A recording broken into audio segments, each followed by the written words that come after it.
A couple I know just received the biggest wire of their lives.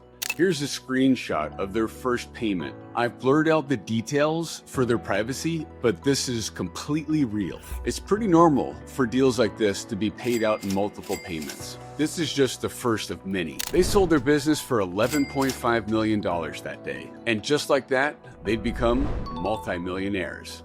And here's the part that's gonna blow your mind. They didn't pay a single penny in taxes, not $1. 4 years ago, this couple was literally running their business out of their house and garage. They had boxes stacked to the ceiling. They had another storage unit working 16-hour days. They were dreaming of maybe selling for $6 million one day. Instead, they got nearly double that, completely tax-free. How? There's a strategy most owners have no idea about. And there's one decision they made that 99% of owners make wrong that they got right that made them millions. A decision that alone was worth millions. I'm gonna walk you through their entire journey, every strategic move. I'm also going to tell you about the crises they faced. Every crisis they almost didn't survive. And one counterintuitive decision they made that turned into a $6 million dream into an $11.5 million reality. Because if they could do it, there's no reason why you can't too. Hi, I'm Nate Lynn. I sell companies like realtors sell homes. Specifically, businesses where the owner runs them remotely, like e-commerce, technology, internet companies, and professional service firms making anywhere between $1 to $30 million a year. I've been selling companies for over a decade, and in the last few years, I've sold 20 companies for over $121 million. If your business has strong cash flow and a buyer can run the business from any location, chances are I already know someone who wants to buy it. In fact, if that's the case, I guarantee I can bring you 30 serious buyers and get you an LOI in less than 4 months. Let me paint you a picture of where this couple started, because they weren't business gurus. They weren't serial entrepreneurs either. They were just two hardworking people who'd stumbled onto something that was bigger than they could have imagined. They were running a supplements business, and I can't say the specific niche publicly because of confidentiality, but think of high quality, health-focused products selling primarily on Amazon. The husband had been grinding in online marketing for nearly a decade. And the wife came from a completely different world, a corporate world. She'd worked at a corporate job before joining him in the business to help him. But here's what their business actually looked like day to day. They had staff literally operating out of their house and a storage unit nearby. They had fulfillment boxes stacked from floor to ceiling in the garage and in the spare bedroom. And they were working 12, 14, 16-hour days, 7 days a week. And the numbers? They were selling $10.8 million in gross sales with $1.9 million in seller discretionary earnings. By any measure, this was a successful business. But they felt that at any point in time, Amazon could make a change and their business could take a downturn, and it was stressing them out. All it takes is one change from Amazon and everything falls down. The breaking point came when they realized the harsh truth. They couldn't take a vacation without everything falling apart. They couldn't scale without working more hours. They had built something valuable, but they were prisoners of their own success. That's when they reached out to me, and their goal was refreshingly honest. They said, "Nate, we want to sell for $6 million and secure our family's future." Now, when I looked at their numbers, $1.9 million in SDE, and looking for $6 million, that's about a 3x multiple. Having guided hundreds of entrepreneurs through business valuations and exits, I immediately knew we could do better than that. But the question was, could they trust the process? Now here's where most sellers make their first mistake. They wanted to sell immediately. This couple was no different. They were exhausted, burnt out. They were ready to take whatever they could get and run. That's where I had to give them some tough love. I said, look, you could sell for around $6 million right now, but if you're willing to trust me and invest 6 months of time, we could get $8 to $10 million. Think about that for a second. Invest 6 months of time and get $2 to $4 million extra? Most people would take that deal in a heartbeat, right? But when you're drowning in your business and you're burnt out, 6 months feels like an eternity. To their credit, they agreed to trust the process, even though it meant delaying their exit and sticking in the grind for a little bit longer. So what was the first move? We had to get them out of the garage. We moved their fulfillment to a professional 3PL facility. Now, this wasn't about just looking professional, although that really matters. I had to explain something critical to them. Buyers don't just buy revenue. They buy systems that scale without the owners being physically present. That single change shifts the entire perspective that buyers have of a business. From a lifestyle business being run out of the garage to a real scalable business, a well-oiled machine, a printing press of money. And here's another beautiful part of this. Shifting to the 3PL saved them money. With all the staff and employees and the people helping them with their fulfillment out of their garage, that was actually inefficient and it was costing them money. Outsourcing this fulfillment actually improved their margins. Sometimes the strategic move actually pays for itself. Now that we had their operational foundation in place, it was time for the next strategic move. And this one was going to test how much they really trusted my guidance. Here's where most sellers make a critical mistake. They wait for buyers to make offers, then those buyers control the due diligence process. It puts you on the defense from day one. You're reacting to their questions and scrambling to respond to every little discrepancy. I recommended we do something completely different. I said, let's have an incredible third-party firm review the financials before we go to market. When I told them how much it was going to cost, the look on their face was priceless. They said, Nate, that's going to cost us $30,000, which is why so many sellers refuse to make that kind of an investment. And I get it. When you're already stressed about your business and there's so much uncertainty, the last thing you want to do is write a big check. But I explained the strategy. This lets us control the financial narrative. Instead of the buyer finding issues and bringing them up and putting us on the defensive, we look under the cover and find everything, and we position any weakness as strengths, and we disclose clearly and transparently upfront. That builds credibility.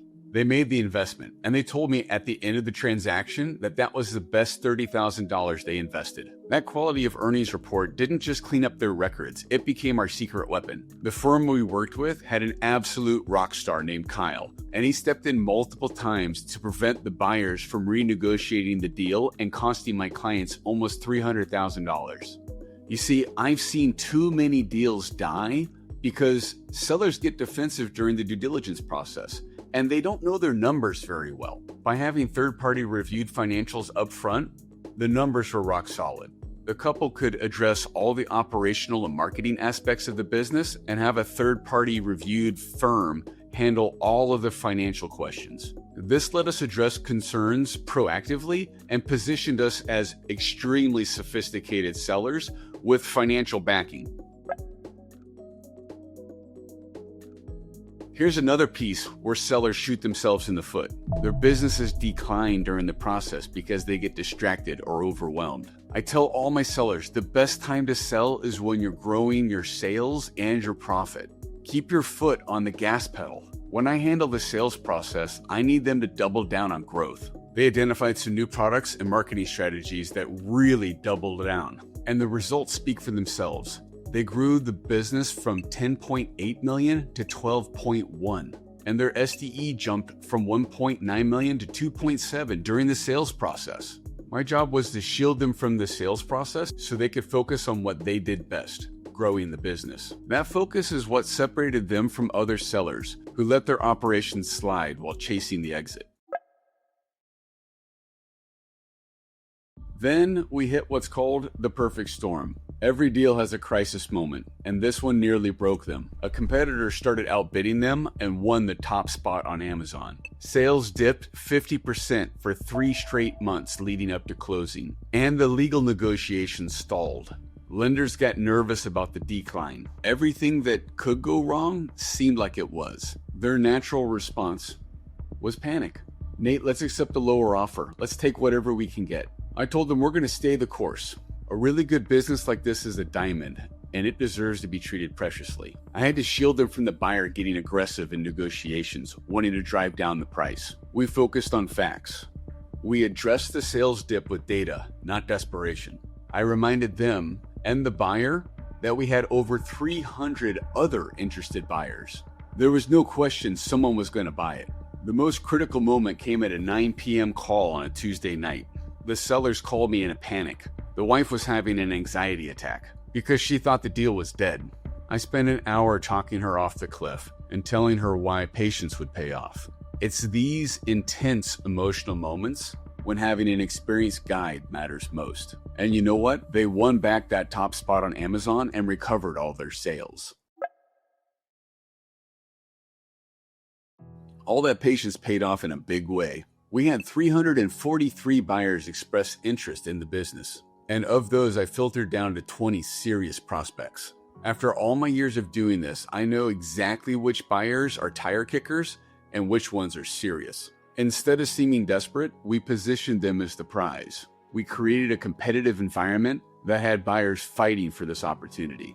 We received 4 letters of intent ranging from $8 million to $11.5 million. We actually walked away from a buyer who offered $11 million because they were struggling to secure funding. Many sellers would have panicked and dropped their price and taken whatever they could get. We were patient and we held out for the right deal, an even bigger one later. When the perfect buyer emerged, someone who truly understood the value of what this couple had built, we had leverage because we had so many interested buyers because we built a competitive process.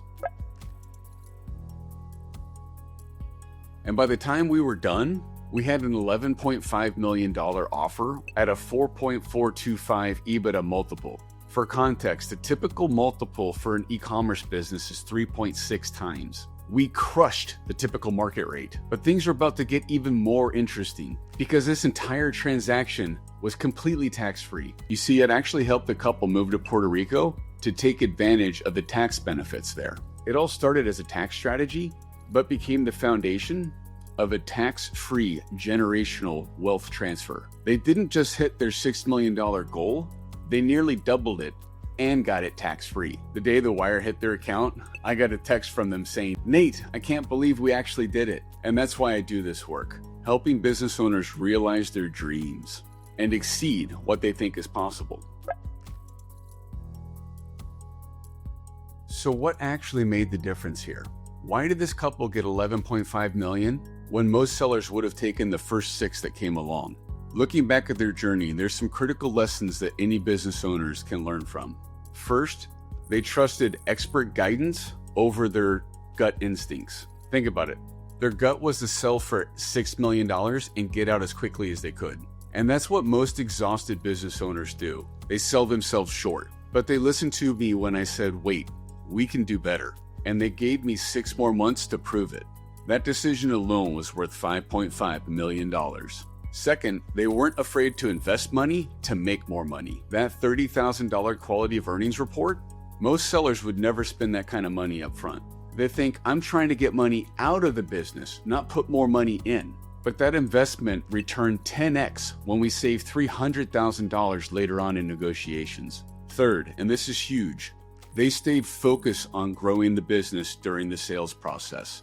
And when we had a sales dip, they fixed it. I can't tell you how many sellers get distracted and then the sales start to dip and the business starts declining. Buyers smell that like sharks smelling blood in the water, and they want to take a big bite out of the deal. This couple kept their foot on the gas. They grew from $10.8 million to $12.1 million in revenue, and buyers and lenders saw the business on the rise. Fourth, they maintained emotional discipline during a crisis moment. Remember that 9 p.m. call when it seemed like everything was falling apart? Most sellers would have panicked and taken whatever scraps were left on the table because they're exhausted and they just want to get the deal done. They trusted the process even when things got scary. Finally, they were willing to walk away from the wrong deals. That early $8 million offer where the buyer couldn't get funding, walking away from that was painful for them, but it kept us in the game for the real prize. Here's what I provided that made all the difference. I gave them a strategic roadmap so they weren't flying blind. I provided grounded emotional support when they panicked. I brought market expertise and created a competitive environment that got us the highest price. I used my deal experience to avoid the most common pitfalls, the pitfalls that kill most deals. The key insight that changed everything: they had built a great business, but they needed an experienced guide to help them unlock its true value. The right expertise made a $5.5 million difference. Sometimes the best investment you can make is in having the right guide. Their story proves what's possible with the right approach. They weren't special. They were smart enough to get expert help when it mattered most. Every business owner deserves to maximize their life's work. You've poured your blood, sweat, and tears into something that's valuable to you. The question isn't whether your business is sellable. It's whether you have the right guide to unlock its true potential. If you're wondering what your business could be worth with the proper positioning, I offer a free sellability consultation where I'll tell you exactly what your business is worth, which buyers would want it, and what needs to be fixed before we even think about listing it. It's the same conversation I had with these owners that started this entire transformation. If you've got an e-commerce, SaaS, or service business that's doing at least $2 million annually, I'll guarantee you at least 30 buyers and an LOI in 4 months or less. Click the link below to get a free consultation. I only do 10 of these a month, and spots for next month are filling up fast. Remember, there's more qualified buyers looking at businesses now than any other time in the last decade. The question is, are you going to let someone experienced guide you through this process to give you that golden opportunity? Or are you going to try to figure it out on your own while you're juggling the stress of running your business?